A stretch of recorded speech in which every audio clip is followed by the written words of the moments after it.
Well, I didn't think we'd be making one of these again so soon, but here we are. Actually, hold on, this doesn't feel quite right. So just the other week, I made a rant video basically praising Bambu Lab and all of their efforts that they've done over the past few years and how their competition is just falling behind and missing the mark when it comes to actually doing things that consumers want when it comes to 3D printers. Well, unfortunately, as of some recent news that have just come out from Bambu Lab and about some security updates that they're starting to enforce on their 3D printers, starting with this X1 Carbon here, yeah, that opinion might be changing for a lot of us. So to give you a little bit of a summary of what's going on for anybody that's, hasn't been following along or actually has a life and doesn't follow 3D printing news nonstop, Bambu Lab put out a blog update back on January 16th, I believe it was, talking about how they're going to be rolling out a new set of firmware updates starting with the X1 Carbon series of 3D printers, and it's going to subsequently roll out to the P series and A1 series, but this is all about security and is going to be further locking down your 3D printers and how other third-party tools and accessories can interface with your 3D printers. And in theory, this sounds great, but I think for a lot of us out here, like myself included, we're a little concerned about, how far is this lockdown gonna go? And what is this the actual start of? Which could be kind of a little scary. And in that same blog post, they've stated any new products that they roll out will automatically have this set of firmware already installed on it. So you can guarantee that any kind of new 3D printer that they're rolling out in the next few months is already going to have this all baked into it. Now, one of the biggest complaints that are coming from folks that are using these 3D printers are the folks that are using Orca Slicer along with their Bambu Lab 3D printers. Today, if you use Orca Slicer, you have to use Bambu Lab's plugin for Orca Slicer that will securely allow you to send your 3D prints from Orca Slicer directly to the printer. Well, now what they want you to do is instead you have to export the files out from Orca Slicer and then use another tool called Bambu Connect, which sounds very similar to Prusa Connect, as a in-between between your slicer and the 3D printer if you're using these third-party tools. And potentially with APIs and further integrations, we'll actually see this directly going through or Bambu Connect through Orca Slicer, allowing you to send your files directly to these 3D printers. However, again, I think a lot of the community, the concern is that this is further locking down this closed ecosystem and what changes might be coming in addition to these that we've all been worried about with this closed ecosystem. They're trying to control you in how you're going to use your 3D printer and how you're slicing things with your machines. So it mentions in their blog post some of the critical operations that at this time will be blocked are binding and unbinding your 3D printer, initiating remote video access, performing firmware upgrades, initiating print jobs via LAN or cloud mode. That LAN mode has me a bit worried. And then controlling motion systems, temperature, fans, AMS settings, calibrations, etc.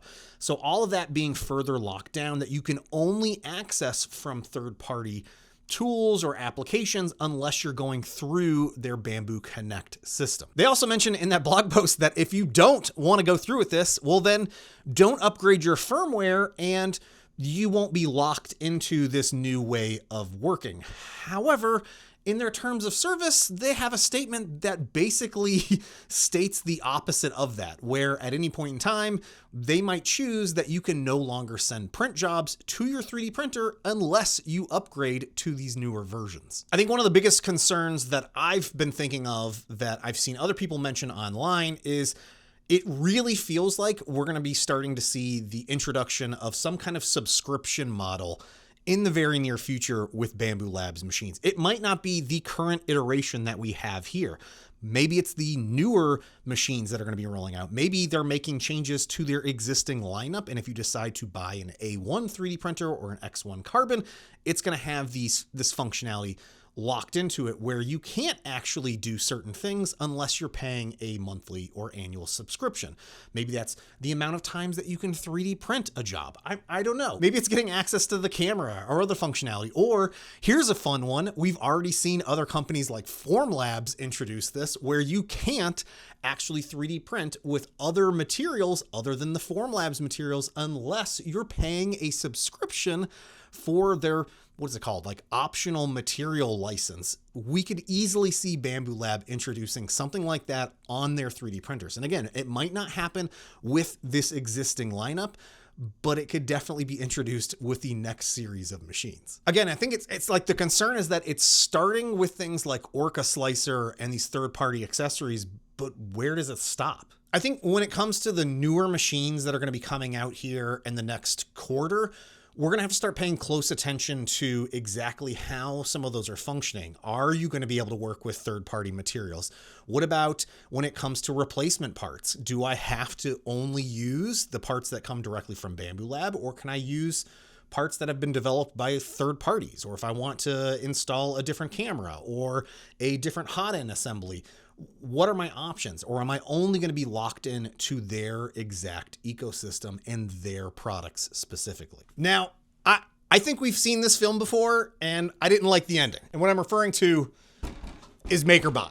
This was the king of the crop here. This is the top dog, 10 years ago in 3D printing world, and then decide to move away from open source and move to an entirely closed sourced ecosystem, and basically has eroded its user base with how it started to operate. Now, I think what Bambu Lab has done is taken the concept that was started by Maker Lab and have really tried perfecting it. And I think they've done an excellent job of that, because the biggest issue that Makerbot ran into was the pricing was insane. It was a closed down ecosystem, but the printers didn't actually work that well.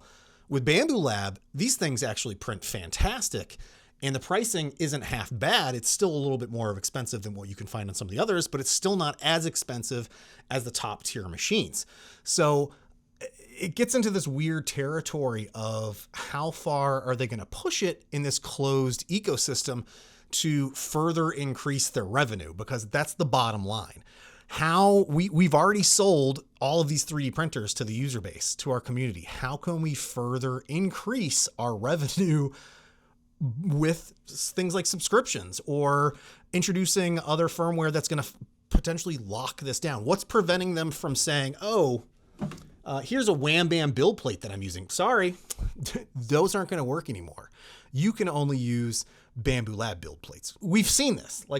History it feels like it's repeating itself. We had Makerbot that had these 3D printers. They were very professionally made. They seemed like they were robust. Unfortunately, they just did not print well. However, they had their own slicer. They had their own mobile app. They had their own filament. They had their own proprietary materials that you had to buy through them.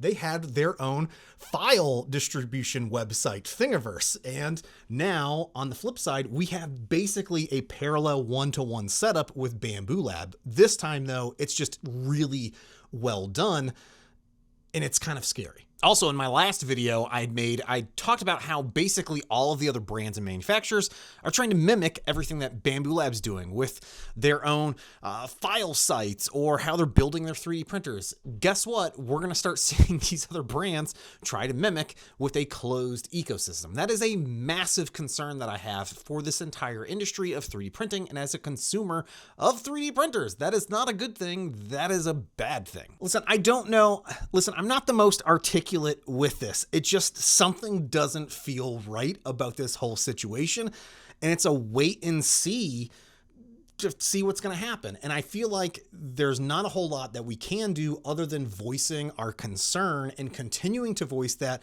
to folks like Bambu Lab and on their social medias and on their different platforms like Facebook and Instagram and Reddit and Discord, so that they are hearing the community's concern about these further lockdowns of their ecosystem and how it could negatively impact this amazing set of 3D printers and a community that they have built up over the past handful of years. And no, this video is not being sponsored by any other brands or anything like that. In my last rant video, people were saying it was being sponsored by Bambu Lab, which would have been a weird sponsorship video to begin with.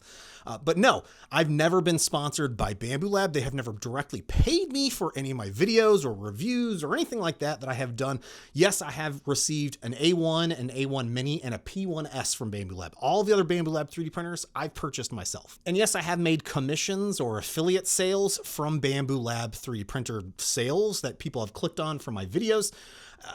That's sort of the normal with pretty much any brand these days. Anyone creating content and sharing that online, whether it's Amazon or a direct company's website, there are affiliate sale options for you to make from those 3D printers or whatever the product is. And I just remembered I have a Makerbot account where I have received, the points that I can get from distributing my files directly on their Makerbot site for people to download and 3D print. So I guess you could consider that some kind of a kickback from Bambu Lab. I'm also going to link to Nick Johnson's post over on the Bambu Lab subreddit that I think is an excellent summary of this entire thing of why you should be concerned about these changes that Bambu Lab's making and some steps and options that you can take to voice your concern with this. And again, I think the two biggest things that you can do right now is to continue to voice your concern on different social platforms, whatever ones that you're working on.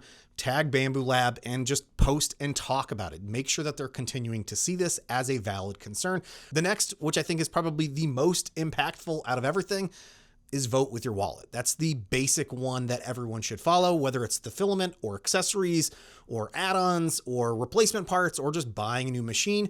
Just, you might want to wait and hold on to find out what's going to happen next with this whole set of changes that they're implementing.